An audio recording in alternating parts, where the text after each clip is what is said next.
There's a kind of tourist who arrives in London having already decided they understand it. They've watched the documentaries.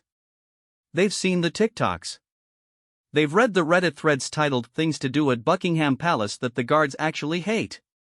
They walk off the Heathrow Express with that particular American confidence that isn't arrogance exactly, it's something more innocent and, somehow more dangerous than arrogance. It's certainty. Unearned, cheerful, absolute certainty.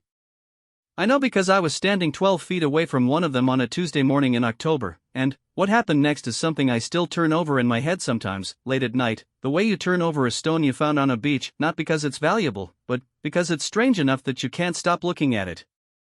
My name doesn't matter. What matters is that I was there. I'm a freelance photographer. Not famous, not struggling, somewhere in the dignified middle, which means I spend a lot of time in cities I don't live in, carrying a camera bag that's too heavy and wearing shoes I keep promising myself I'll replace.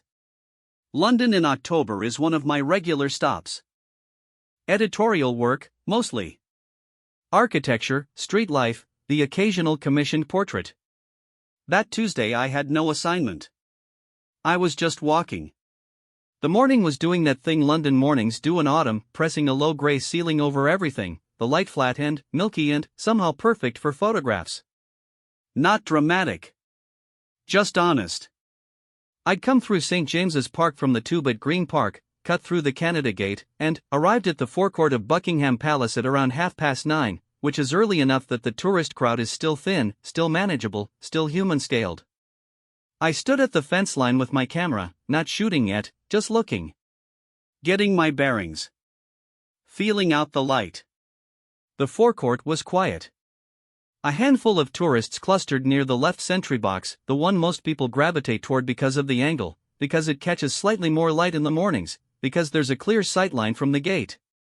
Two teenagers were taking selfies with the exaggerated panic faces of people who understand that the photograph matters more than the experience. An elderly Japanese couple stood with remarkable stillness, the man with a small film camera, the woman with her hands folded in front of her like she was in a museum. A family with a stroller. A woman in a bright yellow coat eating a croissant. And, then, there was him. I noticed him before anything happened, which is the part that stays with me. There was something in the way he was walking, not toward the guard, not toward anything specific, but prowling. That's the word. Like a man circling something, deciding whether it was worth his time. He was maybe 45. Broad. The kind of broad that used to be athletic and has since softened at the edges without disappearing entirely. He wore a Clemson University hoodie, orange, the particular orange of a traffic cone, khaki shorts despite the cold, and white New Balance sneakers of the variety that suggests he bought them at an airport. He had the slightly dazed look of a man running on 5 hours of sleep and the sincere belief that jet lag is something that happens to other people. He was holding his phone up. Not taking photos, recording. The distinction matters. He was talking to the camera in a low, performative voice, the voice of a man who has a YouTube channel with somewhere between 4 and 40,000 subscribers. He kept saying "you guys" with the practiced warmth of someone addressing an audience rather than a person. Okay, you guys, so I'm here at Buckingham Palace. You guys, so apparently these guards are like, not allowed to move or react or anything, so I'm gonna see just how far that goes. I lowered my camera. I looked at the guard.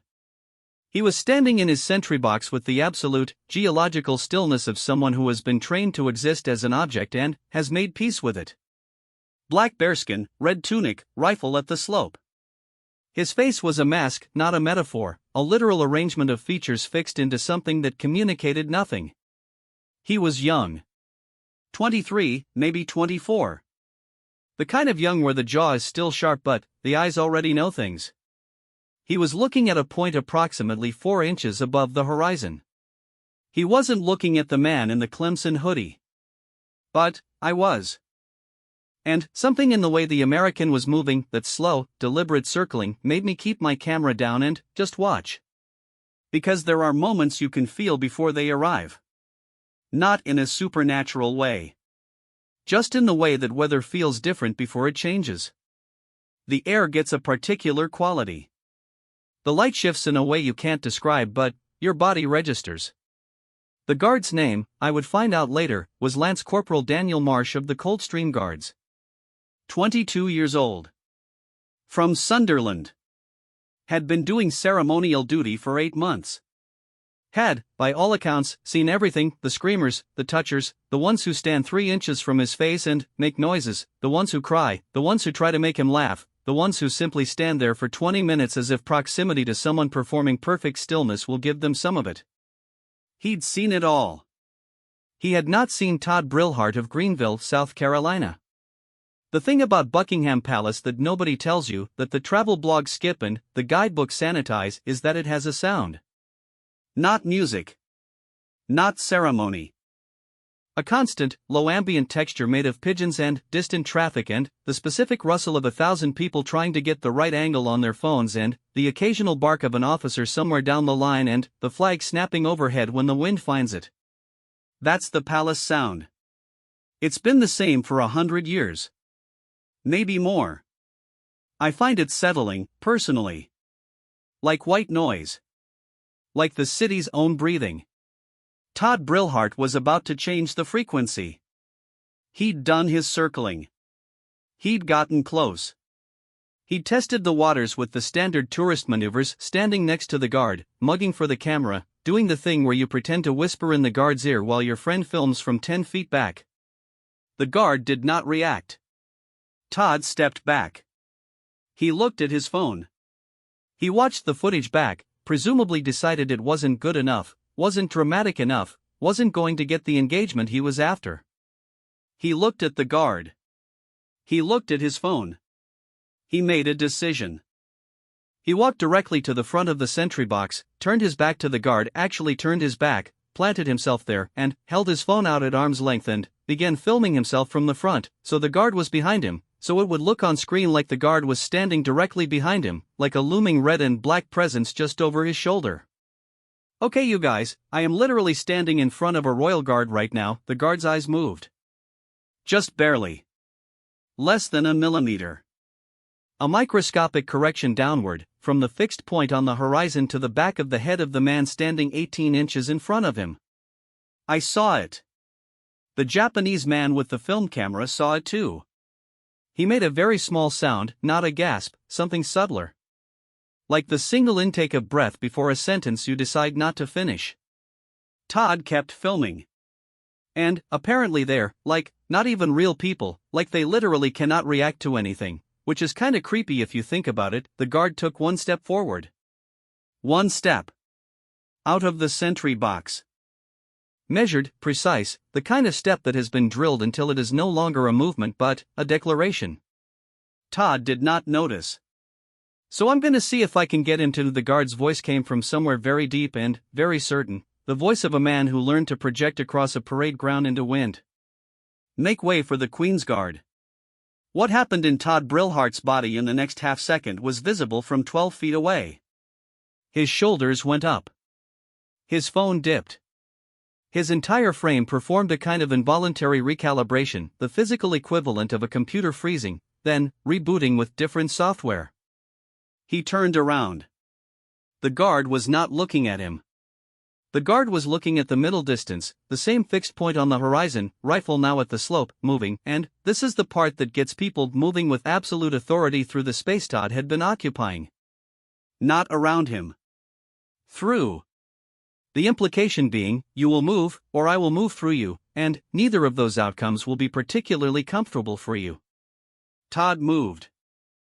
He sort of skipped to the left, phone still filming, and the guard walked his 12 measured paces along the forecourt, turned with the mechanical precision of something engineered rather than born, and walked back.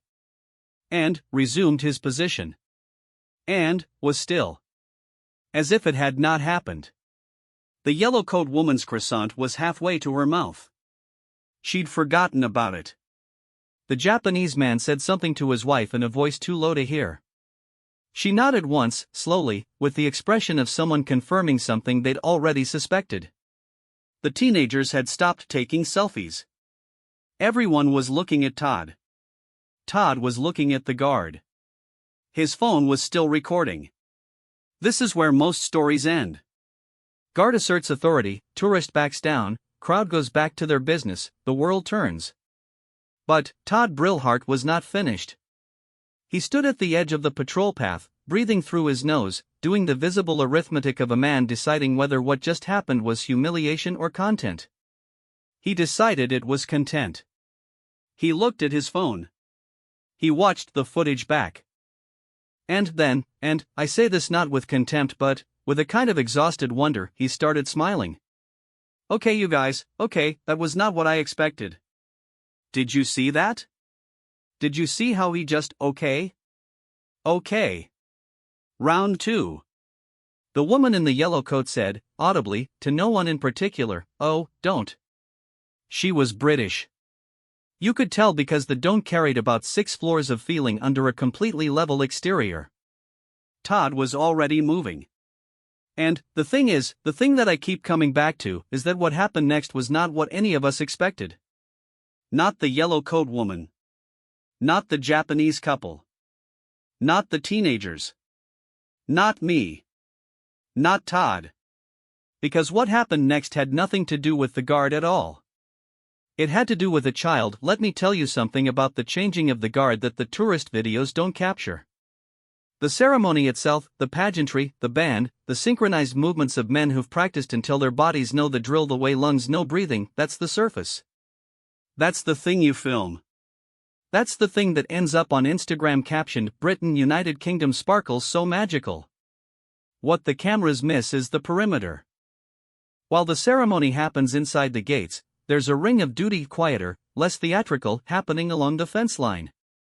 Guards on the outside. Monitoring the crowd.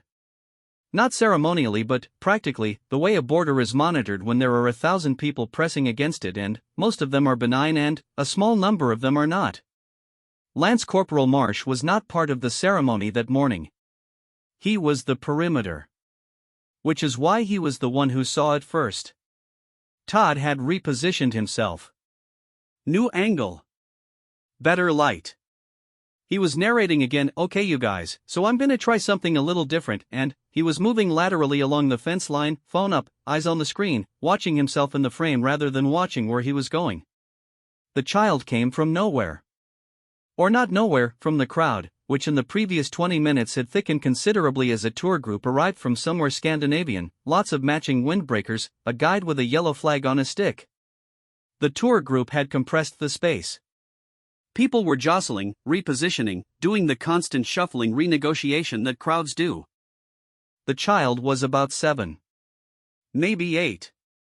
A girl, in a red duffel coat with wooden toggle buttons, the kind of coat that looks like it belongs to a different century and makes a child look like an illustration from a picture book. She had dark hair and 2 plaits and she was clutching a soft toy, a corgi, fittingly, and she had been separated from whoever she'd come with in the press of the Scandinavian tour group. She didn't know she was separated yet.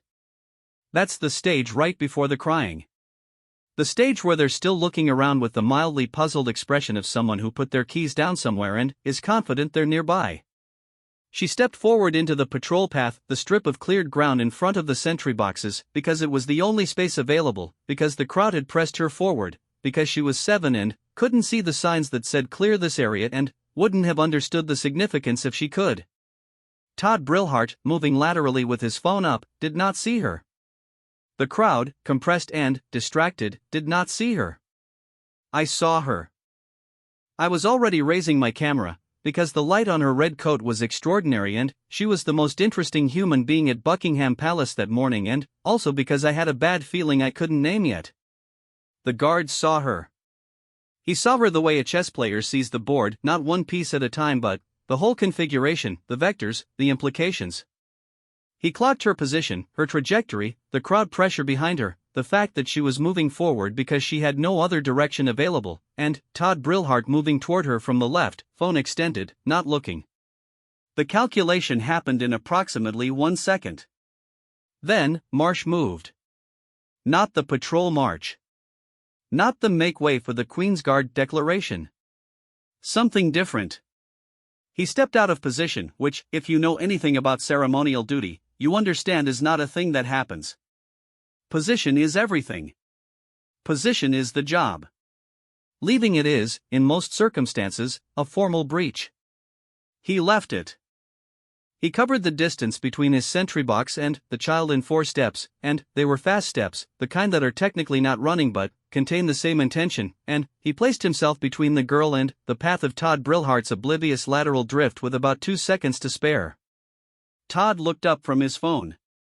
He saw a 6'1" royal guard standing directly in front of him, close enough that he could see the individual fibers of the bearskin, and he stopped so abruptly that his trainers actually squeaked on the stone. The guard looked at him. Not through him. At him.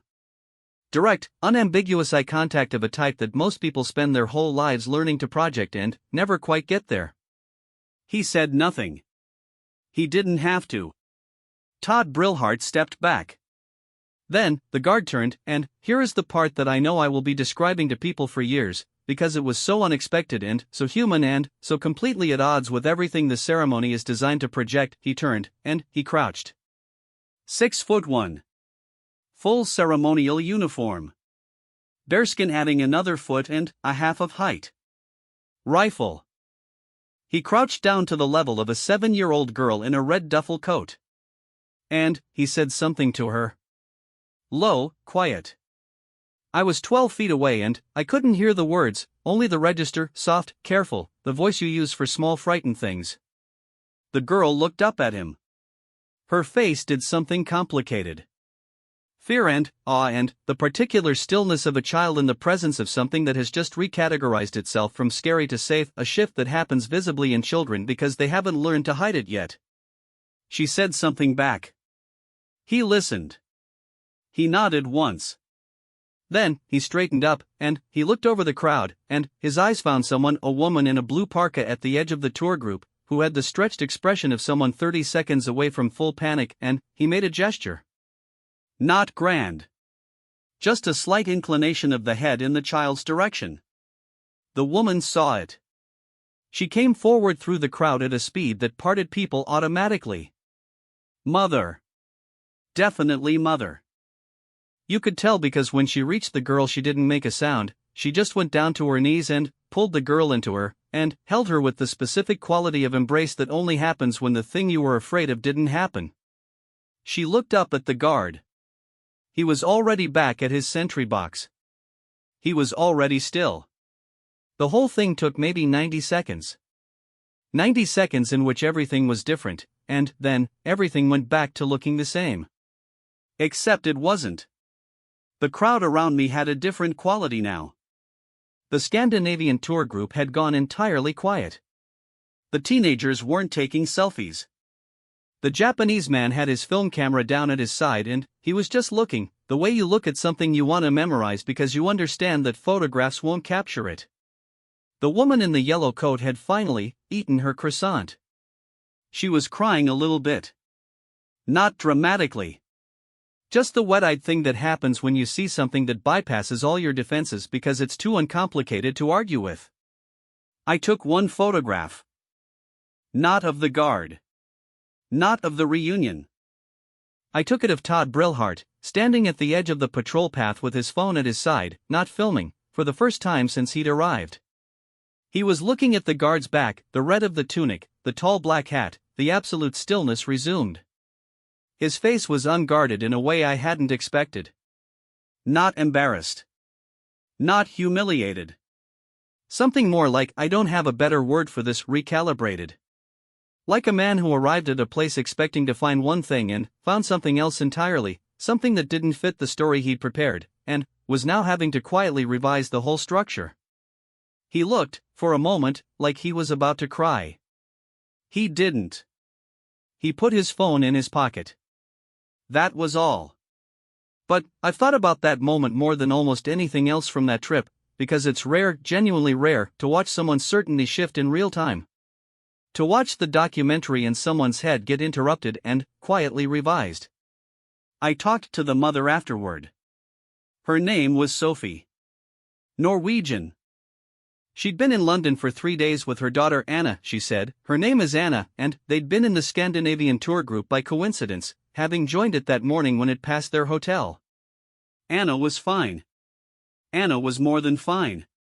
Anna was by the time I spoke to them, aggressively eating a bag of crisps on a bench near the Canada Gate and telling her mother that the soldier was the biggest man I have ever seen in my life and he smelled like polish. Sophie laughed at that. The kind of laugh that's actually relief in disguise.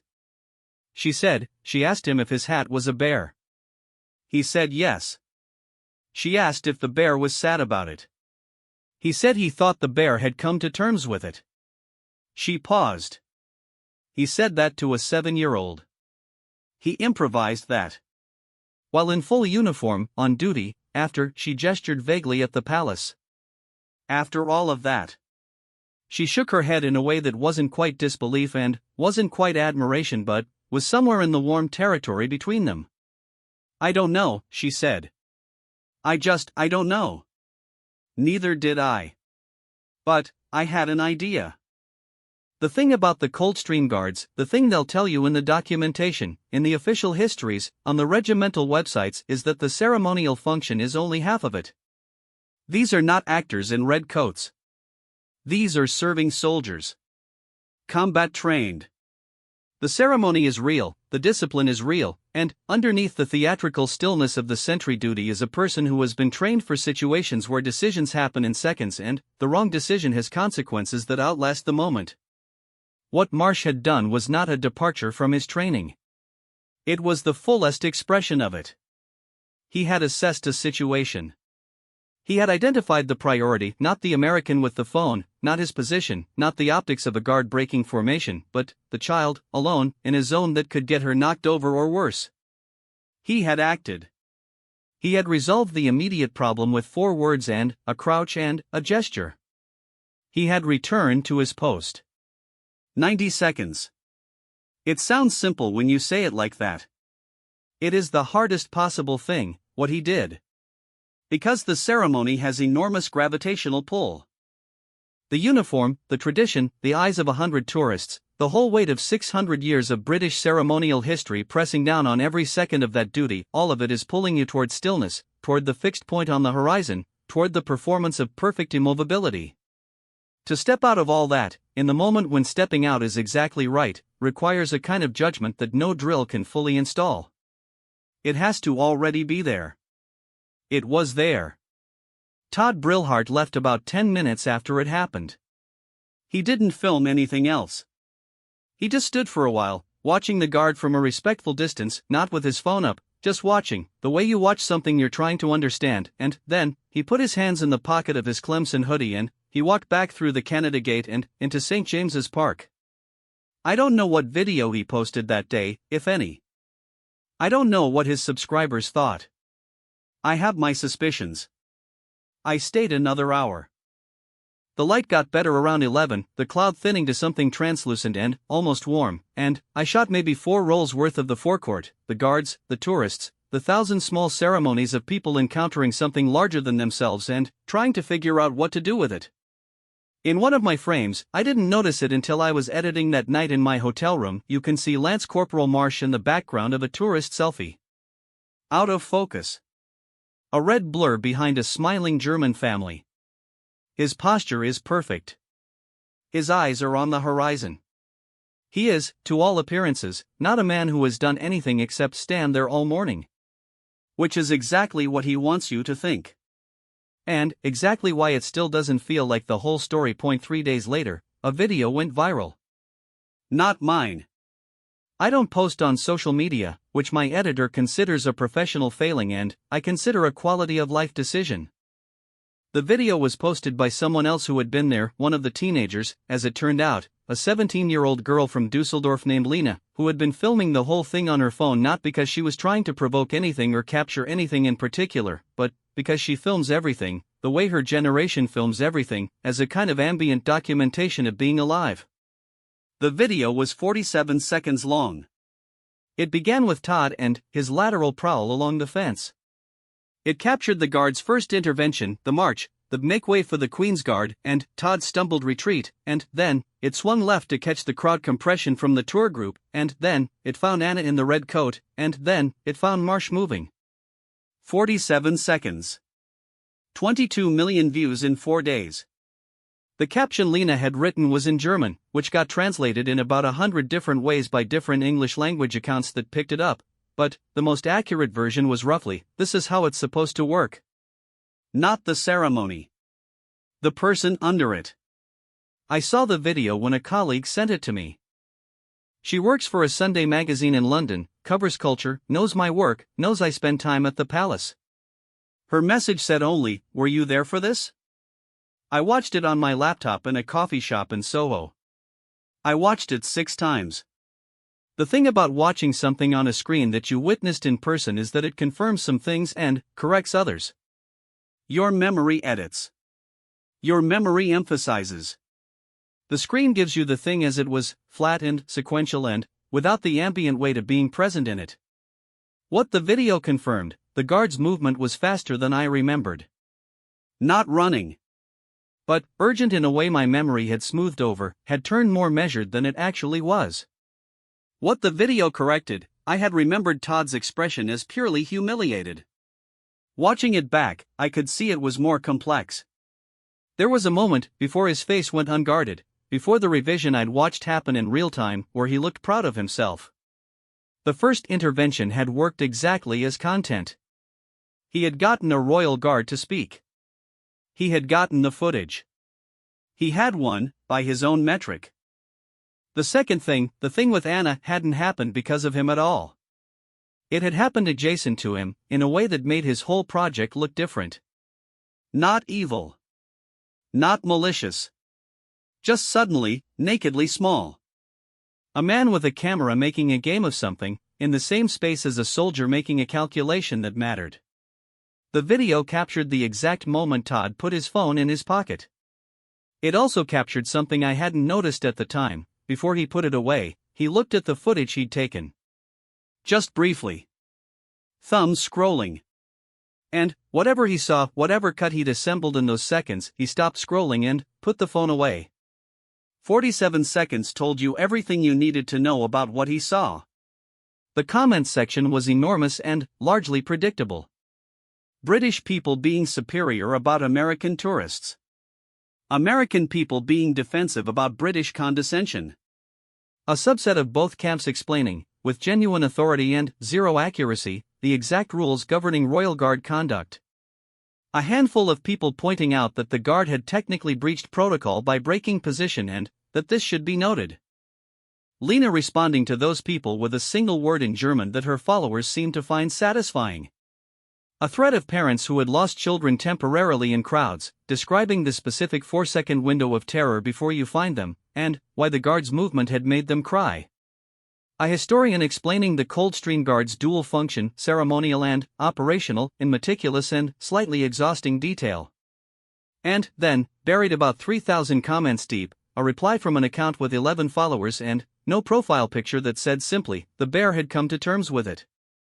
100 people liked it before they knew what it meant. When the context spread, when Sophie posted her own account of what Anna had asked, and what the guard had answered, those 100 likes became 40,000, and that was the comment that ended up screenshotted and shared most widely, the detail that people reached for when they wanted to explain why the video mattered. Not the guard's discipline. Not his training. Not the first intervention, which was impressive and protocol and exactly what he was there to do. The bear had come to terms with it. A man in full ceremonial uniform, mid-action, anchoring a frightened child in a sentence. That was the thing people couldn't put down. I went back to the palace on the Thursday. I don't know exactly why. Partly habit, partly the unfinished feeling of the thing, partly because I wanted to see it again at normal speed, without incident, without Todd, without the compressed Scandinavian tour group and the red duffel coat and all the rest of it. Just the palace. Just the guards. Just the morning doing its normal October thing. The weather had shifted. Actual sun, the thin brittle kind that shows up in London in autumn like a guest who's not sure they were invited and keeps checking their watch. It caught the gold of the gates and made the whole forecourt look like a film set designed to look like itself. The guard on duty at the left sentry box was not Marsh. Different build, leaner, younger-faced. He had the same fixed point on the horizon, the same geological stillness, but it was different stillness. All stillness is individual, I've started to think.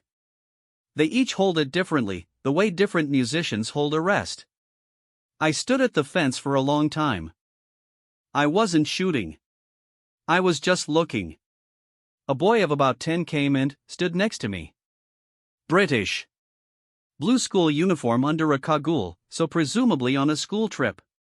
He had a small notebook and a pencil, and he was drawing the guard with the focused seriousness of a child who has decided that what he is looking at deserves that level of attention. The drawing wasn't very good. The proportions were off and the bearskin was approximately spherical.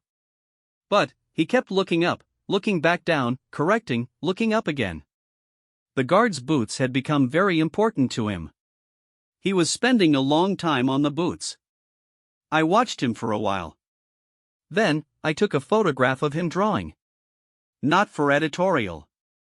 Not for anyone.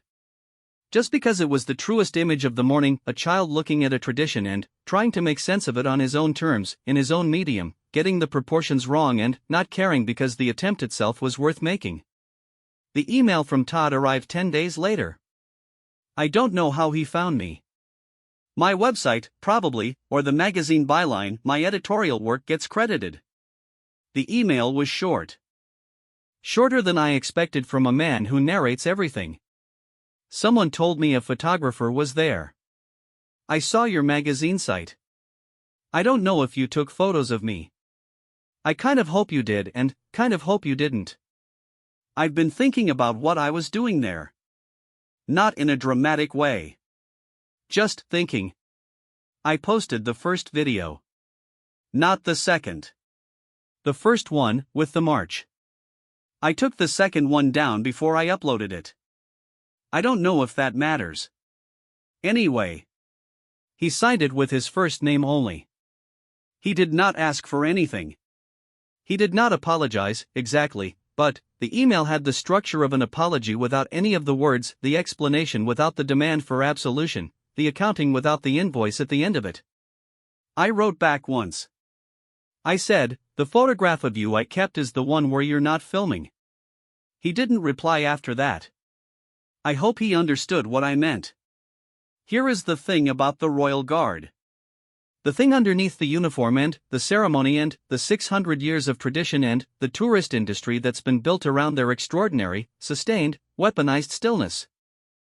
They are people doing an extraordinarily difficult job in public, in costume, under the scrutiny of millions of visitors a year who have been told by the internet that the game is to make them react. And the reaction, when it comes, when it has to come, is almost never what anyone expects. Because what they're trained to do isn't to be statues. It's to hold the line. The ceremony is the visible part. The judgment underneath it is the invisible part, the part that doesn't go on Instagram, the part that doesn't get 4 million views until someone happens to be filming when it surfaces. Marsh had held the line. In the first intervention, the line was protocol, the patrol, the warning, the authority expressed through precision. In the second, the line was something else. Something that protocol can gesture toward but can't actually give you. Something that has to already exist in a person before the uniform goes on. He'd told a 7-year-old that the bear had come to terms with it. Mid-duty. Mid-crisis, for that child. In full ceremonial gear, with the flag overhead and the grey London sky pressing down and 100 tourists with phones. He'd crouched down and found the right sentence. That doesn't get drilled. You can't teach it at Pirbright or Catterick or wherever they put the training. It lives in the person, or it doesn't. It lived in Marsh. I have the photograph of Todd on my laptop still. I've gone back to look at it a few times, the way you go back to something that doesn't resolve. He's standing at the edge of the patrol path, phone at his side, looking at the guard's back. The crowd is blurred behind him. He's in focus, the orange of the Clemson hoodie catching the gray light, the white sneakers planted slightly apart like a man bracing for something. His face is the thing. It's not triumph. It's not defeat. It's not quite embarrassment and it's not quite humility and it's not quite awe, but it contains pieces of all of them, rearranged in a configuration I don't have a single clean word for. It's the face of a man being taught something he didn't sign up to learn. You could argue that's the best kind of teaching. You could also argue he was just in the wrong place at the right moment, and the lesson landed purely by accident. Probably both things are true. Probably they're the same thing. When you're standing in front of Buckingham Palace on a grey Tuesday in October, watching a soldier crouch down to a frightened child in a red coat and tell her that yes, the hat is a bear, and yes, the bear has found its peace. I never found out what happened with Anna. Whether she remembered it. Whether she told the story at school, whether it became the kind of memory that sits quietly in a child's interior for decades and surfaces sometimes without warning. Whether she still has the corgi toy. Whether she grew up thinking about it or forgot it entirely by the following Tuesday. I like not knowing. There's something in the not knowing that keeps the thing clean. What I know is what I saw, a child alone in a crowd, and a man whose entire professional purpose for that morning was to be a monument, stepping off his pedestal. For 90 seconds. Then, back. Then, still. As if it had cost him nothing. Which, of course, is the real training, not the stillness, not the discipline, not the rifle at the slope and the eyes on the horizon and the 200 years of regimental history pressing down on every second. The real training is making the necessary thing look like it was no effort at all. He had passed that test without appearing to take it. And, somewhere in Greenville, South Carolina, a man in an orange hoodie was probably watching a 47-second video for the 40th time, trying to figure out at what point exactly he had stopped being the main character in the story he'd come to film. The answer, I think, was always. He'd just taken a while to arrive at the palace. The photograph of the boy drawing the guard is the only image from that week I've printed and kept. It hangs in my office. The guard's boots, rendered in pencil, enormous and slightly wrong, the way important things look when someone young and honest tries to capture them. I've never titled it. It doesn't need one.